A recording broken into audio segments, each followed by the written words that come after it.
So hello and welcome back again Aslam ultimate blogs. तो आज कितने टाइम से इधर की वीडियो शूट करनी भी थी, तो फिलहाल मैं आ चुका हूँ ताजमहल। और इधर ही आप देख ही सकते हैं। फ़िलहाल मैंने ये अंकल जी से मैं रिक्शे में जाऊँगा, क्योंकि आपको पता ही है कि भाई ये भी ज़रूरी है। उनका नहीं करता, क्योंकि जो मैं जिस रिक्शे में चाचा जी ने मुझे बैठाला था और उन्होंने मुझे कहाँ छोड़ दिया, यहीं पे।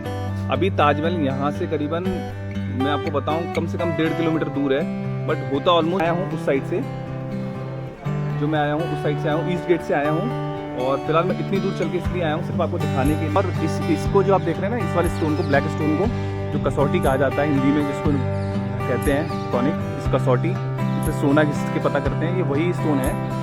सो फाइनली हम आ चुके हैं ताजमहल के इनसाइड में। आप देख सकते हैं मेरे पीछे ताजमहल। और उससे पहले मैं आपको इसके बारे में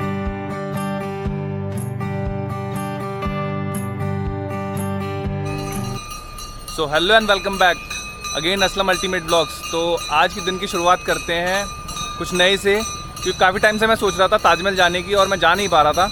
और कल एक मैंने मैसेज देखा अपने फ्रेंड का कि यार कैमरा तो आपने ले लिया बहुत, बट इसकी जो वीडियो है आपने नाइट में शूट की है, तो कुछ डे में भी शूट करी है। तो मैंने सोचा मेरे घर के पास ही ताजमहल है और मैं यहाँ ना जाऊँ तो फिर फ़ायदा ही क्या है। और मुझे काफ़ी टाइम से इधर की वीडियो शूट करनी भी थी। तो फिलहाल मैं आ चुका हूँ ताजमहल। और इधर ही आप देख ही सकते हैं, ये जो आप एरिया देख रहे हैं, इधर से आपको एक कार्ट मिल जाती हैं, मींस 20 रुपीज़ में जो जाती हैं ताजमहल तक के लिए। ये स्लिपग्राम गेट है। फ़िलहाल मैंने ये अंकल जी से मैं रिक्शे में जाऊंगा, क्योंकि आपको पता ही है कि भाई ये भी ज़रूरी है। उनका तो हिसाब किताब चलते ही रहता है, बट मुझे लगता है अंकल के साथ भी जाना चाहिए हमें। और चलिए तो हम चलते रिक्शे में। तो हेलो गाइस, देखा मैं इसीलिए ये चीज़ें प्रेफर नहीं करता, क्योंकि जो मैं जिस रिक्शे में चाचा जी ने मुझे बैठाला था और उन्होंने मुझे कहाँ छोड़ दिया, यहीं पे। अभी ताजमहल यहाँ से करीबन मैं आपको बताऊँ कम से कम 1.5 किलोमीटर दूर है, बट होता ऑलमोस्ट फॉरनरों के साथ यही है कि बस स्लिपग्राम यहाँ से मे बी 200-300 मीटर की दूरी पे है। उन्होंने मुझे यहाँ छोड़ दिया है अभी चेक पोस्ट पे ही, ठीक है। अब मैं मुझे यहाँ से 2 किलोमीटर पैदल जाना पड़ेगा। होता क्या है यार, कभी आप किसी के लिए अच्छा सोचो और सामने वाला फिर वो नहीं करता। मतलब ठीक है, उन्होंने मुझसे बोले पैसे मुझे 30 रुपये दे देना, मैं चलिए चाचा कोई दिक्कत नहीं है, बात 30 की नहीं है, बात ये आप मेहनत करेंगे तो वहाँ तक लेके जाएंगे, आप भी कुछ कमाएंगे। बट उन्होंने मुझे रास्ते में छोड़ दिया है और ऑलमोस्ट यही होता है। चलिए तो चलते हैं, हम कार्ट का इंतज़ार करते हैं। इस टाइप की जो कार्ट हैं वो वहाँ तक जाएंगी, तो हम उसी का इंतज़ार करेंगे। जब वो आ जाएगी फिर उसी से चलते हैं। तो फाइनली हम आ चुके हैं गेट पे, और ये है आपका ईस्ट गेट। और मैं आपको दिखा देता हूँ ये टिकट काउंटर। अगर कोई, वैसे तो हमने ऑनलाइन टिकट बुक कर ली है। और ये है टिकट काउंटर, ये लेडीज़ के लिए। और हमने अपनी टिकट बुक ऑलरेडी कर चुके हैं। हम तो अपनी टिकट बुक कर चुके हैं ऑनलाइन। तो चलिए चलते हैं अंदर की साइड, जो कि हम जाएंगे यहाँ से।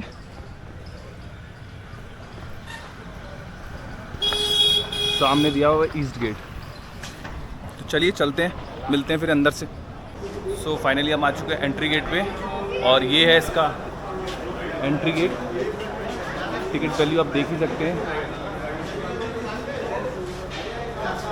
और चेकिंग होकर टिकट के लिए एंट्री हो रही है। तो हमने तो ऑलरेडी ऑनलाइन बुकिंग करा लिया था, जो कि हमारे पास इसमें है। चलिए एंट्री लेने के बाद, अभी अलाउड नहीं है, एंट्री के बाद फिर मैं आपसे मिलता हूँ।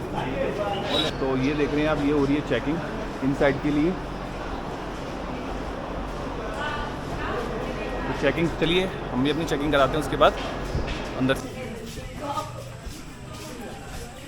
ये जो आप देख रहे हैं ताजमहल की कुछ फ़ोटोग्राफ्स है, काफ़ी ओल्ड फ़ोटोग्राफ्स हैं सारी। पूरी गैलरी में ताजमहल की फ़ोटोग्राफ लगी हुई है, मीन्स 2001, 2018 उसकी गुम्मद की। एक ये फ़ोटो भी देख सकते हैं, इतना पुराना, जिसमें कि ताजमहल को किस तरीके से संरक्षण किया गया दोबारा से। ये जो आप देख रहे हैं, ये है इसका ईस्ट गेट। ये है इसका ईस्ट गेट, जहाँ से हम आए हैं, जिसको सरंदी बाई गेट के नाम से भी जाना जाता है, क्योंकि शाहजहाँ की जो थी 3 पत्नियाँ थीं, और तीनों पत्नियों में से उनका सरंदी बाई, फतेहपुरी और मुमताज़, जो उनकी तीनों बेगम थीं, तो उनमें से एक बेगम के नाम पे ये जो आप गेट देख रहे हैं, ये सरंदी बाई गेट के नाम से जाना जाता है।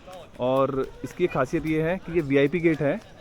और अब तो ये कहते हैं कि अब मैं आपको थोड़ा डिटेलिंग में बताऊं कि होता ये है कि पहले के टाइम में ये नाम जो दिए गए थे, अब तो खैर इनको एक ईस्ट गेट है, एक वेस्ट है, और ये नॉर्थ गेट है, और ये साउथ गेट है। तो चारों गेट इस नाम से जाने जाते हैं। ईस्ट, ये आप देख रहे हैं, ये ईस्ट गेट, ये जो है वेस्ट गेट, ये नॉर्थ, और ये साउथ। तो होता क्या था, पहले के टाइम में जो नाम दिए गए थे इनको, वो जो वीआईपी गेट है, जो ईस्ट गेट जो है सरंदी बाई बेगम के नाम से दिया गया था, जो उनकी फर्स्ट बेगम थी उनके नाम से है। और ये जो सेकंड गेट है, ये है फतेहपुरी गेट, इसको कहा जाता है फतेहपुरी गेट, ये उनकी सेकंड वाइफ के नाम से है। और ये जो गेट देख रहे हैं आप, ये जो गेट देख रहे हैं, ये था लेबरों के लिए, जो लेबर यहाँ पे जो वर्क किया करती थी वो सीधे यहीं से आउट हुआ करती थी, जिसको कि और मैं इस टाइम इसलिए मैं आया हूँ उस साइड से, जो मैं आया हूँ उस साइड से आया हूँ, ईस्ट गेट से आया हूँ। और फिलहाल मैं इतनी दूर चल के इसलिए आया हूँ सिर्फ आपको दिखाने के लिए कि ये है वेस्ट गेट, और ये है सरंदी बाई का जो फतेहपुरी, जो उनकी बेगम थी, फतेहपुरी बेगम, जिनका नाम फतेहपुरी था, और उन्हीं के नाम पे ये गेट है। और अब तो खैर ये ईस्ट वेस्ट के नाम से जानते हैं, ईस्ट वेस्ट और नॉर्थ और साउथ के नाम से जो आप जानते हैं। और मैं आया हूँ वहाँ से, वो उस टाइम में अपने रॉयल गेट के, ये भी पब्लिक के लिए हुआ करता था, वो रॉयल गेट हुआ करता था कि वहीं से रॉयल फैमिली पूरी वहीं से आया करती थी। आज भी वो वीआईपी गेट ही है जिससे हम आए हैं, वो वीआईपी गेट है, ये भी नॉर्मल गेट है। और मैं आपको और बता दूंगा आगे चलते चलते। और वो जो गेट है था पहले जो रॉयल फैमिली के लिए था, जितनी भी रॉयल फैमिली हुआ करती थी वो वहीं से एंटर हुआ करती थी, और आज भी वहाँ से वीआईपी से एंट्री होती है। वो जो है उनकी सेकंड बीवी जो थी सरंदी बाई, उनके नाम से था, ये फतेहपुरी बेगम के नाम से है, और ताजमहल तो ये पूरा उनके नाम से है ही है, जो उनकी थर्ड तीस। और ये है नॉर्थ गेट। और इसके लिए मैं आपको बता दूं, साउथ गेट जो था ये लेबरों के लिए था, जो भी यहाँ पे वर्कर काम किया करते थे उनके लिए था, जो सीधे काम करके यहीं से जाया करते थे। और ये जो है रॉयल फैमिली के लिए नॉर्थ गेट था। और इसमें भी रॉयल फैमिली जो एंटर वहाँ से हुआ करती थी, यहाँ से एंटर होने के बाद इसमें से अंदर जाया करते थे। और इस साइड में आप जो देख रहे हैं ना, ये चीज़ इधर से लेबर और वर्कर और जो हुआ करते थे वो सब यहाँ से जाया करते थे। और फिलहाल मैं आपको बता दूँ, ये जो आप देख रहे हैं, ये जो आप रूम्स देख रहे हैं ना, ये टोटल मे बी 2210 रूम्स हैं, 210 रूम है। और 210 में ये इसलिए बनाए गए थे जिस समय सराय कहा जाता था इन्हें। सराय का मीन्स यहाँ पर रहने के लिए। उस टाइम कोई होटल की व्यवस्था नहीं हुआ करती थी, तो इनमें जो मजदूर यहाँ पे वर्कर काम किया करते थे उनके लिए पूरा ये बनाया गया था। और इसमें मैं आपको दिखाऊं, इस टाइप से ये रूम बना हुआ है। और ये देख रहे हैं आप, ये वेंटिलेशन के लिए भी काम किया करते थे। और आप इसमें लाइट या दिए उस टाइम में जला के रखा करते थे, लाइटिंग भी होती थी और वेंटिलेशन का भी काम किया करते थे। और सिंपल रूम हुआ करते थे, होटल की कोई व्यवस्था नहीं थी। तो 210 रूम ये बनाए गए थे, और सराय के नाम से भी जाना जाता था, ठीक है। और इस एरिया को फोर कोर्ट एरिया कहा जाता है। फोर कोर्ट एरिया इसलिए कहा जाता है क्योंकि यहाँ पे 4 पार्क हैं, 1 2 3 4 पार्क हैं और 4 गेट हैं। तो फोर कोर्ट एरिया इसलिए कहा जाता है। तो ये देखेंगे ना आप, ये देखिए आप, 1 2 3 4, ये 4 पार्क हैं और ये 4 गेट हैं, इसलिए फोर कोर्ट एरिया भी कहा जाता है इसे। और मैं चाहता हूँ कहीं आपको पूरी डिटेलिंग इसकी दिखाऊं। तो ये जो आप गेट देख रहे हैं ना, ये रॉयल गेट है। और रॉयल गेट के साथ साथ ये जो मैंने इसकी लोकेशन बताई, इसको नॉर्थ में कहते हैं। और इसकी लोकेशन के मैंने दिखा दी। अब इसके बारे में आपको बताता हूँ कि ये जो गेट है, ये जो गेट है, इसमें आप जो ऊपर स्टोन देख रहे हैं ना, रेड और ब्लैक जो स्टोन देख रहे हैं, जो रेड स्टोन जो है वो बेल्जियम, उसका टर्की का है, और कॉनिक और कोरल। और जो ब्लैक स्टोन है वो कॉनिक है, जो कि बेल्जियम का है, जिसको। तो ये जो आप गेट देख रहे हैं नॉर्थ साइड में, ये रॉयल गेट है। और रॉयल गेट के साथ साथ इसमें जो रॉयल फैमिली जो हुआ करती थी वो मेन इधर से जाया करती थी, और जो लेबर और वर्कर हुआ करते थे वो इस साइड से जाया करते थे।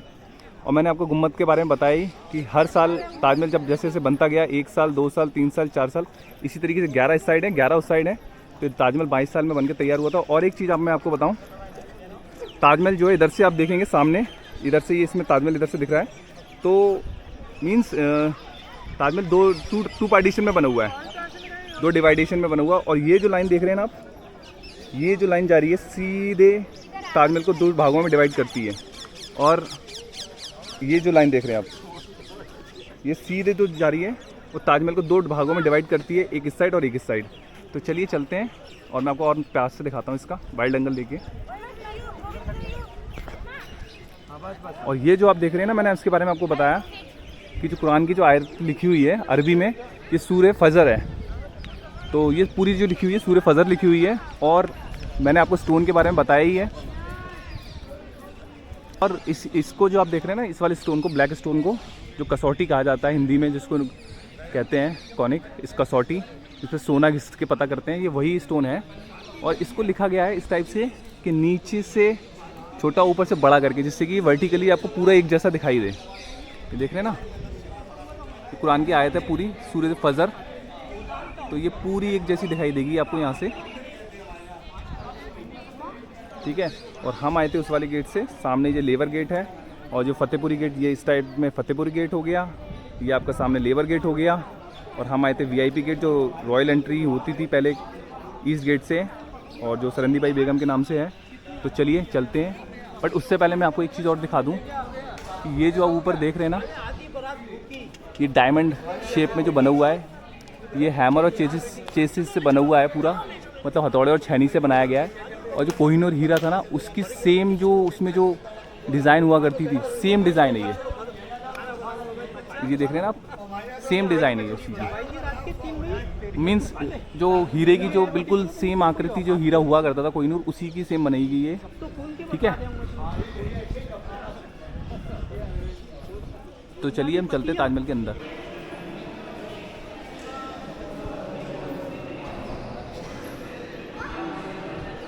तो फ्रेंड्स चलिए ताजमहल के अंदर चलते हैं। और भाई गर्मी बहुत है, और चलिए मैं आपको इधर से दिखाता हूँ कि ये इधर से चलते हैं। और हाँ, एक चीज़ और मैं बता दूँ, जो आप यहाँ से ताजमहल देख रहे हैं ना, अभी ऐसा लग रहा है बहुत पास में, एक इल्यूजन बनता है। मीन्स जैसे जैसे हम इसके अंदर जाते जाएंगे, ताजमहल पीछे होता जाएगा और बड़ा होता जाएगा, ठीक है। तो मैं आपको ये पूरा इल्यूजन दिखाऊंगा चलते चलते। ये देखिए, हम जैसे जैसे अंदर जाते जा रहे हैं, ताजमहल पीछे और बड़ा होता जा रहा है।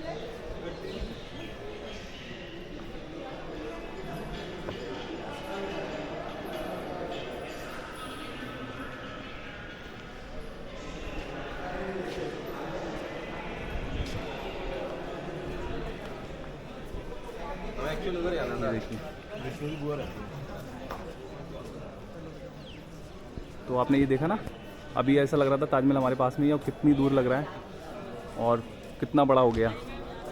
तो चलिए अंदर चलते हैं ताजमहल के। सो फाइनली हम आ चुके हैं ताजमहल के इनसाइड में। आप देख ही सकते हैं मेरे पीछे ताजमहल। और उससे पहले मैं आपको इसके बारे में और बता दूं, ये जो रॉयल गेट था, ये मैंने जो बाहर से आपको दिखाया था, वो बोथ साइड से एक जैसा है। जैसा उस साइड से है वैसे ही ये इस साइड से है। तो ये जो आप देख रहे हैं ना, जैसे उस साइड से था वैसे इस साइड से। तो जैसे कि मैंने आपको उस साइड से दिखाया था कि जो 11 जो गुम्बद जो बनी हुई है, वो इस साइड से भी 11 बनी हुई है, उस साइड से भी, और बोथ साइड से एक जैसा बना हुआ है ये पूरा, उस साइड से भी और इस साइड से भी। और जो इसमें सूरत लिखी हुई है ना कुरान की, जो सूरह फजर मैंने आपको बताई थी, पत्थर के बारे में मैंने बताया। हाँ, मैं आपको ये बता दूँ, जो इसमें रेड पत्थर जो लगा हुआ है, ये इसको रेड स्टोन कह के नाम से जाना जाता है। ये आगरा का ही है, मीन्स आगरा से फतेहपुर से लाया गया था। और वाइट स्टोन जो है इसका मकराना मार्बल से लाया गया था, राजस्थान। तो ये जो आप देख रहे हैं, ये रेड स्टोन फतेहपुर आगरा का है, जो कि नियर बाई में भी आगरा से 45 किलोमीटर की दूरी पे ही है। और मकराना जो है जयपुर राजस्थान से लाया गया था। उसकी भी एक खासियत है, वो मैं आपको आगे बताऊंगा।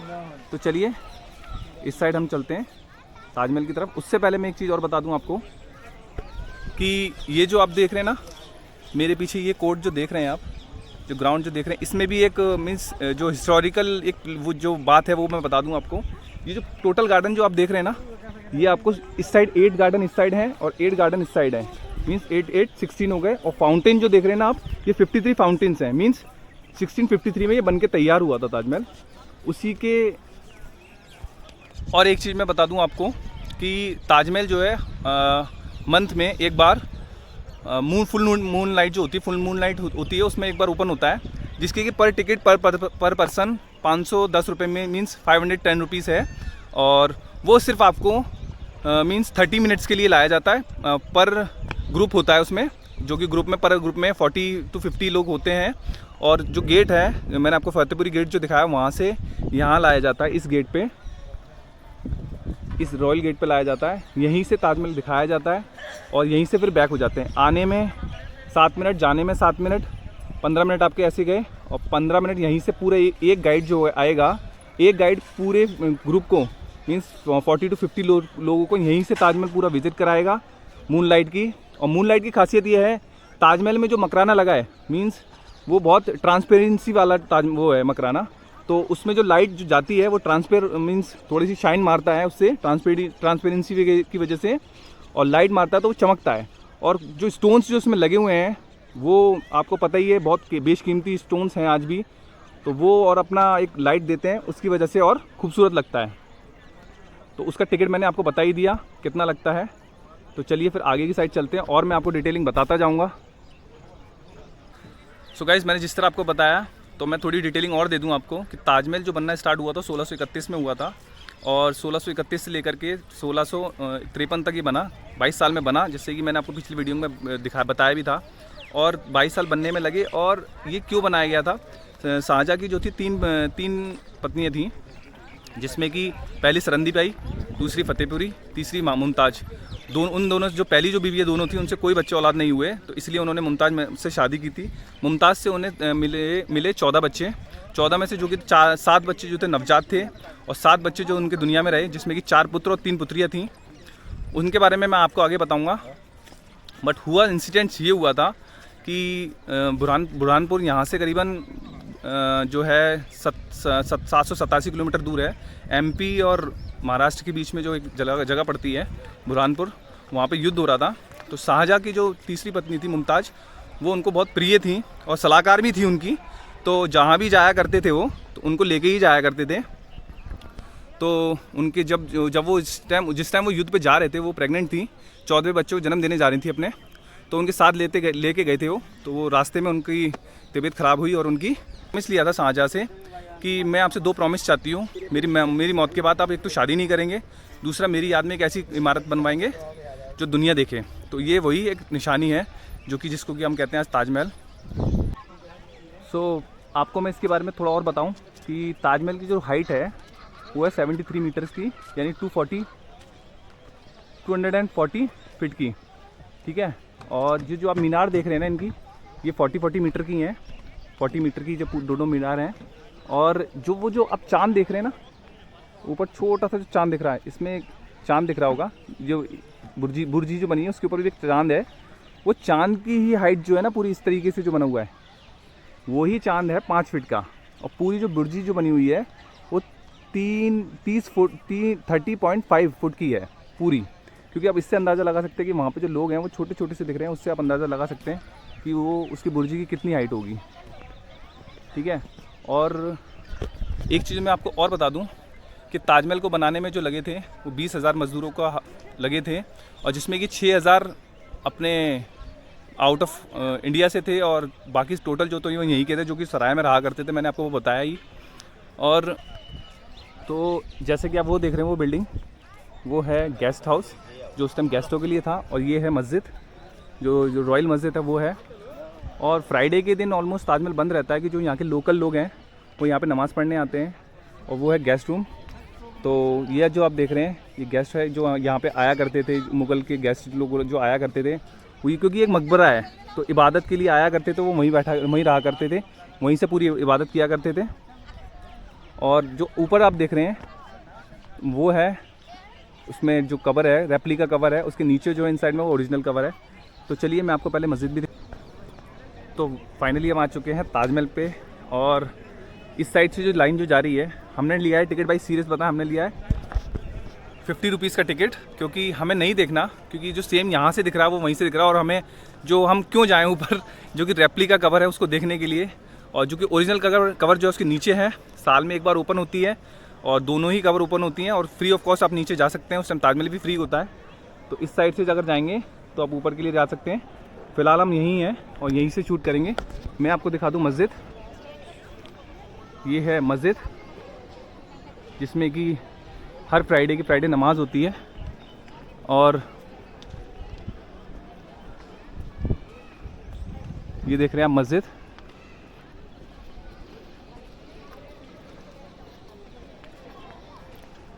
और यहाँ से आपको दिखेगा ताजमहल। ये है वज़ू खाना, इधर से वज़ू करने के लिए बनाया गया था, क्योंकि रॉयल जो लोग हुआ करते थे वो यहीं पे नमाज़ पढ़ा करते थे। और मैंने जितना पढ़ा है कि रॉयल मस्जिद जितनी भी आपको दिखेंगी उसमें 3 गेट दिखेंगे, 1 2 3। तो ये उसी तर्ज पे बनी हुई है। तो ये जो आप देख रहे हैं ये मस्जिद है, रॉयल मस्जिद है। इसमें भी जो स्टोन जो लगे हुए हैं रेड और ब्लैक येलो, ये सब आउट ऑफ कंट्रीज़ के हैं, टर्की बेल्जियम वगैरह से ही आए हुए हैं। वाइट जो मार्बल है इसका वो मकराना का ही है। जो रेड जो पत्थर देख रहे हैं आप, पूरा ताजमहल में जितने भी रेड पत्थर है वो फतेहपुर सीकरी से लाया गया था, और जो वाइट मार्बल है वो मकराना से लाया गया था। इसकी खासियत मैंने आपको बताई, ये ऑलमोस्ट ये जो है, आपको एक चीज़ और बताऊं, ये जो वाइट मार्बल जो ताजमहल में जो लगा है ना, जो ताजमहल में आप जो वाइट मार्बल देख रहे हैं ये मकराना का है, राजस्थान जयपुर साइड का। बट ये इटालियन मार्बल से भी ज़्यादा बेस्ट क्वालिटी का होता है और ज़्यादा अच्छा होता है, मजबूत भी काफ़ी होता है। और एक चीज़ बता दूं मैं आपको कि ये ट्रांसपेरेंसी होती है इसमें, मीन्स जब इसमें रोशनी पड़ती है ना सूरज की या रात को चांद की, तो ये ऑलमोस्ट चमकता है। तो ख़ास बात इसमें यही है। ठीक है, तो चलिए आगे की तरफ चलते हैं। मुमताज़ से, जिसमें ये 7 नवजात थे और 7 जो बचे थे उसमें 4 बेटे थे। 4 बेटों में से 3 बेटियाँ थीं, और 3 बेटियों में से जो 4 बेटे थे, 4 बेटों में से जो उनके तीसरे नंबर के जो बेटे थे औरंगजेब, उन्होंने अपने वालिद को, मतलब मीन शाहजहाँ को, वहाँ किले में, यहाँ से देख रहे हैं ना, यहाँ से किला दिख रहा होगा आपको, इस साइड में किला बना हुआ है, उसमें कैद करा दिया था। और किले की वीडियो भी हम जरूर लेके आएंगे। और ये जो देख रहे हैं पीछे का व्यू, ये जा रही यमुना। इस टाइम भाई गर्मी की वजह से अभी बारिश नहीं है तो पूरी खाली पड़ी हुई है, तो देख सकते हैं। और मेन रीज़न मैं आपको बताऊँ कि ताजमहल यहाँ पर क्यों बनाया गया, कि ताजमहल को चाहिए होती थी नमी, और नमी के लिए जो उसमें जो बना हुआ है वो टीक की वुड पे बना हुआ है, मीन्स टीक वुड पे बना हुआ है। ताजमहल जो है टीक वुड पे बना हुआ पूरा का पूरा, और उस वुड को चाहिए होती है नमी। तो इसीलिए इस पे तो जगह जो ढूंढी गई वो यमुना के ठीक बगल में ढूंढी गई, ताकि इसमें नमी बनी रहे। और इसीलिए 400 सालों से अभी तक टिका हुआ है भाई, क्योंकि जो वुड होती है, टीक की जो वुड होती है लकड़ी, उसको नमी मिलती रहेगी तो वो और मजबूत होती रहेगी और उसमें बना रहेगा। तो जो इसका जो नीचे का जो कहेंगे, जो आज के टाइम में सरफेस कहेंगे, वो टीक वुड का है। फिर और कंस्ट्रक्शन किया गया उस पर, तब जाके इस ताजमहल को बनाया गया। और अब मैं बता ही दूँ कि ये जो नदी है यमुना, इसके किनारे पे, ताकि इस वुड को नमी मिलती रहे। ठीक है, और एक चीज़ मैं आपको बता दूँ कि पीछे जो देख रहे हैं ना आप, ये जो पीछे देख रहे हैं ये मेहताब बाग, और ये एक छोटा सा आपको वो दिख रहा होगा ताजमहल बन रहा था यहाँ भी। ब्लैक ताजमहल बना रहे थे शाहजहाँ अपने लिए, बट औरंगजेब ने उनको कैद करा दिया था तो वो नहीं बन पाया। ये देख रहे हैं ना, ये ब्लैक ताजमहल बन रहा था, तो यहीं बन रहा था, शाहजहाँ अपने लिए बना रहे थे, बट फिर उनको यहीं पे स्टिल उनको भी यहीं दफना कर दिया गया। ठीक है, तो मेहताब बाग है, उधर से हम पूरी वीडियो बनाएंगे किसी दिन, उधर का भी हम आपको दिखाएंगे, और किले की भी वीडियो जल्दी ही आएगी। ठीक है, ये जा रही है यमुना नदी, क्योंकि अभी इस टाइम हम आपको और बातें बताते जाएंगे, दिखाते जाएंगे, अभी नया नया एक्सपीरियंस है, कोई नहीं। ठीक है, चलिए।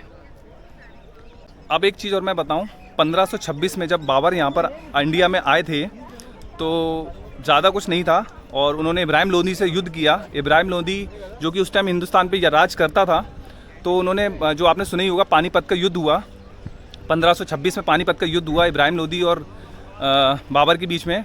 बट इब्राहिम लोदी के पास सिर्फ 20,000 की सेना थी, और जो थे बाबर जो थे उस टाइम उस्मानिया सल्तनत से अपने लिए कुछ तोपें लेके आए साथ में। उस टाइम की, मतलब उस कहें तो लेटेस्ट जो टेक्नोलॉजी है वो लेके आए, और उन्होंने इब्राहिम लोदी को उससे हरा दिया तोपों से, और हराने के बाद उन्होंने हिंदुस्तान पे राज किया।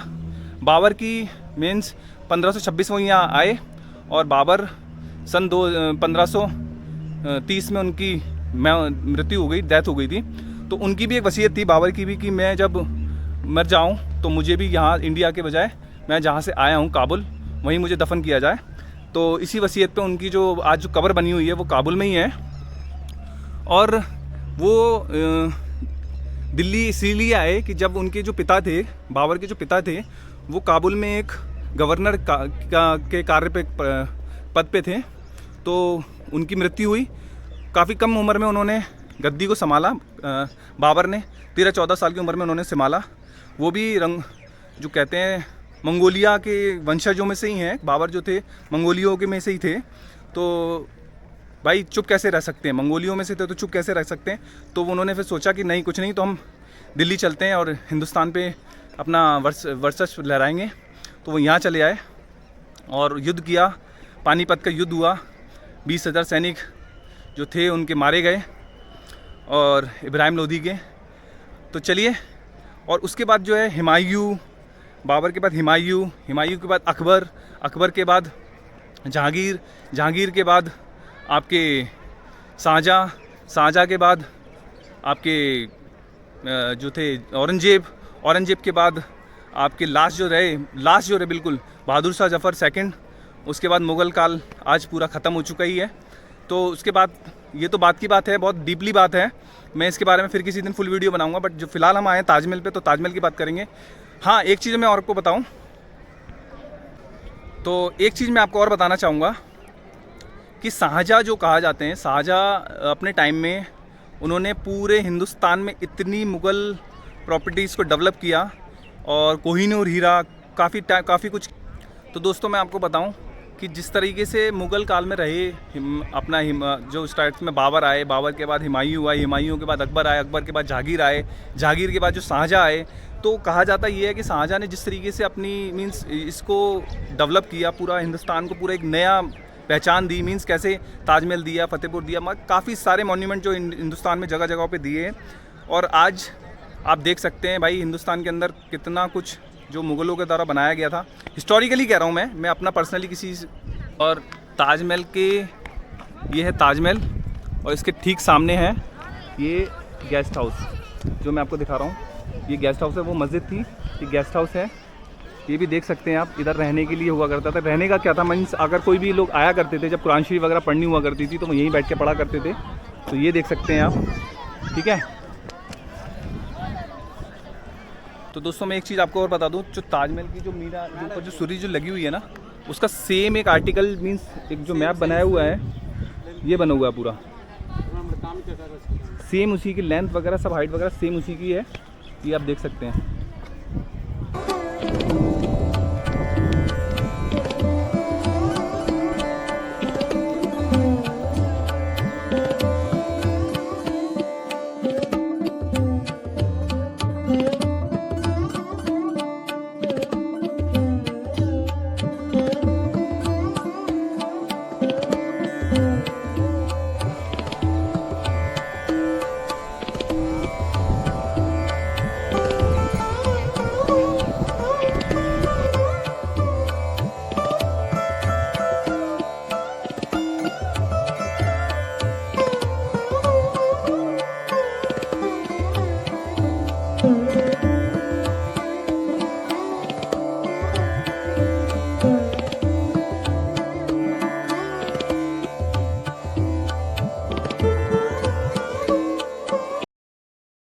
तो ये जो आप देख रहे हैं ना, ये ट्यूलिप का फूल कहा जाता है इसे, ट्यूलिप फ्लावर, जो उस टाइम में भी इंडिया में नहीं था और इंडिया से बाहर आपको ऑलमोस्ट देखने को मिलता है। इसी टाइप के वाइट मार्बल में बिल्कुल मकराना में ताजमहल में भी बने हुए हैं।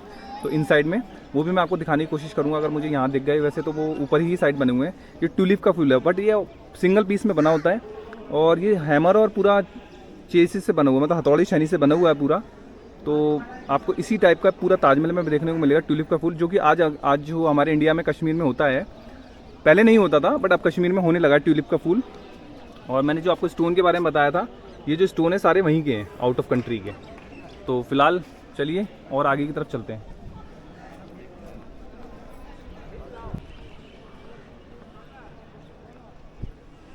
दोस्तों एक चीज़ और मैं दिखाना चाहूँगा आपको कि ताजमहल में जो जालियाँ बनी हुई है ना, मीन्स उनका शेप जो है बिल्कुल सेम टू सेम। जैसे अब हनी बीन्स जो होती है ना, मधुमक्खी जो होती है शहद वाली, उनकी जो जालियाँ हैं जो सेम शेप, मुझे जो पता मैंने जो पढ़ा उसी की बिल्कुल सेम उसी टाइप से बनी हुई है। ये जो देखेंगे ना, ये जो जालियाँ देख रहे हैं, ये सेम जो है हनी शेप में ही है। और इसके इनसाइड में देख सकते हैं आप पूरा कबाड़ पड़ा हुआ है, ये पूरा वही शेप है हनी बीन्स के शेप में।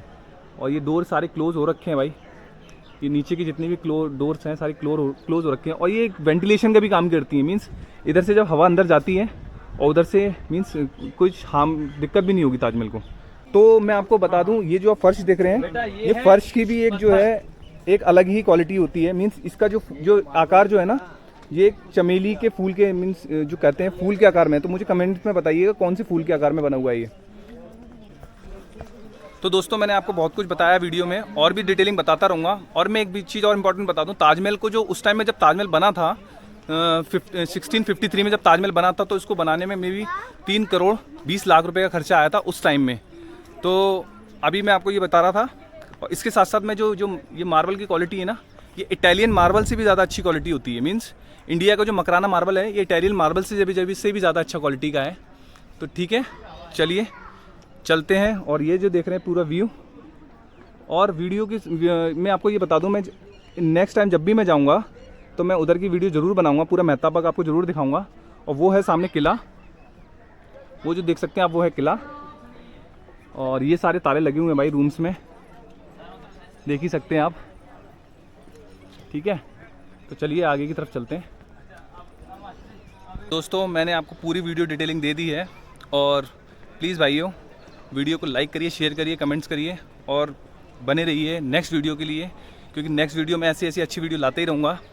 और मैं सोच रहा हूँ पहले पूरा आगरा का जितनी भी मॉन्यूमेंट्स हैं, हिस्टोरिकल मॉन्यूमेंट्स, उसको कवर करूँ, क्योंकि इससे मुझे कुछ सीखने को भी मिलेगा, और सीखने के साथ साथ कुछ नॉलेज भी आएगी।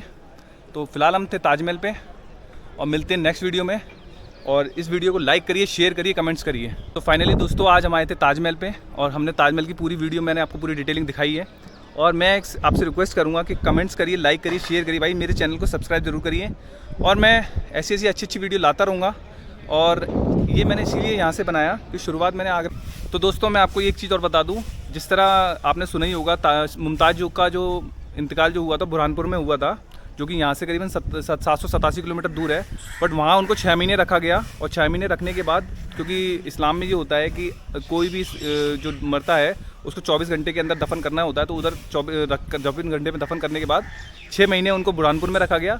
और 6 महीने बाद जब मुमताज़ को लाया गया और ताजमहल जब बन रहा था, तो वो इधर ही उनको इधर दफनाया गया था। ये जो आप देख रहे हैं ना, ये इसी कवर में दफनाया गया उनको, इसी जगह पे उनको दफनाया गया। और फिलहाल आप देख सकते हैं यहाँ से फिर शिफ्ट किया गया उनको वहाँ पे ताजमहल में। तो ये जो आप देख रहे हैं, ये मेन मुमताज़ इसमें रही थी कवर में, और फिर इसके बाद उनको वहाँ शिफ्ट किया गया था। ठीक है, तो मैंने ये भी आपको दिखा दिया है।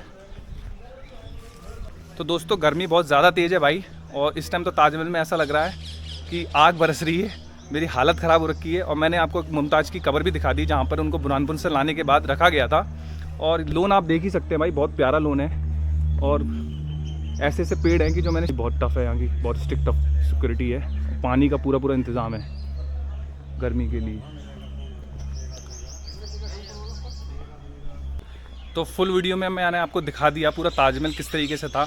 भाइयों प्लीज़ मेरे चैनल को लाइक करिए, शेयर करिए, सब्सक्राइब करिए, ताकि मैं और भी अच्छी वीडियो लाता रहूं। और फर्स्ट ऑफ ऑल मैंने यही सोचा है कि आगरा में जितने भी मॉन्यूमेंट्स हैं उनको मैं कवर करूं, उसके बाद आगरा से बाहर निकलने की कोशिश करेंगे, ताकि आपका प्यार मिलेगा तो इंशाल्लाह हम ज़रूर बाहर निकलेंगे। और एक चीज़ मैं आपको और दिखा दूँ, ताजमहल में जो म्यूज़ियम है, वो जो कि ताजमहल से और जो शाहजहाँ अकबर वगैरह की जो मीन्स सामान हुआ करता था, चीज़ें हुआ करती थी, वो इसी में रखी हुई हैं। तो ऑलमोस्ट जो उनका सामान है वो इस म्यूज़ियम में रखा हुआ है। तो चाहें तो आप देख सकते हैं, ये रहा इसका टाइमिंग, सुबह 9 बजे से शाम 5 बजे तक। ठीक है, तो हम चलते हैं, चलिए देखते हैं क्या क्या है। सो फाइनली गाइस मैंने आपको पूरा ताजमहल का विज़िट करा दिया। और भाइयों प्लीज़ चैनल को लाइक करिए, शेयर करिए, सब्सक्राइब करिए, और सब्सक्राइब करना मत भूलिए असलम अल्टीमेट ब्लॉग्स, क्योंकि इसी तरह अगर आप मुझे अपना प्यार देते रहेंगे तो नई नई वीडियो मैं लाता रहूँगा। और ये मेरी फर्स्ट वीडियो थी, और इसके बाद नेक्स्ट वीडियो में आपको ज़रूर इंशाल्लाह जल्दी ही आने वाली है। और प्लीज़ अपना प्यार दीजिए। गर्मी बहुत है भाई, गर्मी में हालत ख़राब हो रखी है। तो चलिए मिलते हैं नेक्स्ट वीडियो में, तब तक के लिए अपना ध्यान रखिएगा, टेक केयर, बाय। और प्लीज़ प्लीज़ प्लीज़ ये रिक्वेस्ट है मेरी, प्लीज़ भाइयों अपना प्यार दीजिए, सब्सक्राइब करिए, चैनल को लाइक करिए, शेयर करिए। मिलते हैं नेक्स्ट वीडियो में, तब तक के लिए बाय, टेक केयर, सलाम। सो हेलो गाइस, जिस तरह मैंने आपको पूरा वीडियो दिखा दिया ताजमहल का, और एक ये मेरी रिक्वेस्ट है आपसे कि प्लीज़ भाई विदाउट एनी परमिशन आप शूट मत करिएगा, क्योंकि अभी जब मैंने पूरा शूट कर लिया उसके बाद मुझे रोका गया कि आप शूट कर रहे हैं। मैंने कहा नहीं, मेरी फ़ोन मेरे कैमरे की बैटरी डाउन है, मैं शूट नहीं कर रहा हूँ। तो प्लीज़ भाई आप लोग अगर अंदर व्लॉगिंग कर रहे हैं या शूट कर रहे हैं तो प्लीज़ परमिशन ले लीजिएगा, अदरवाइज़ विदाउट परमिशन के मत करिएगा। मैं तो बच गया, बट ठीक है, स्टिल मैंने फिर मेरे पीछे इसी से ही हम लोग कार्ड से हम स्लिपग्राम तक जाएंगे। चलिए चलते हैं और मिलते हैं फिर नेक्स्ट वीडियो में। जब तक के लिए बने रहिएगा। Take care, bye.